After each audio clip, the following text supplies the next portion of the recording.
Report میں کہا گیا ہے کہ سرحد پار حق آب میں مداخلت سے اجتناب لازم ہے۔ پانی کو سیاسی یا معاشی دباؤ کا آلہ نہیں بنایا جا سکتا۔ کوئی فریق یک طرفہ طور پر سندھ طاس معاہدے کو معطل نہیں کر سکتا۔ خصوصی ماہرین کی رپورٹ میں کہا گیا ہے کہ معاہدہ نافذ رہتا ہے جب تک فریقین نئے معاہدے سے اسے ختم نہ کریں۔ بیلٹ ان ابینس کی بھارتی اصطلاح مبہم ہے۔ معاہداتی قانون کی معطلی سے متعلق دفعات کو بھارت واضح طور پر بروئے کار نہیں لایا۔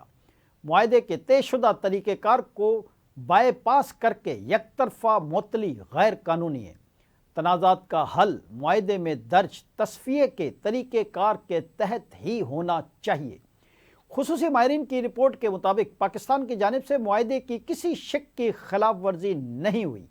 بھارت کا مبینہ سرحد پار دہشت گردی کے الزامات کو آبی معاہدے کی خلاف ورزی بنانا قانوناً غیر متعلق ہے۔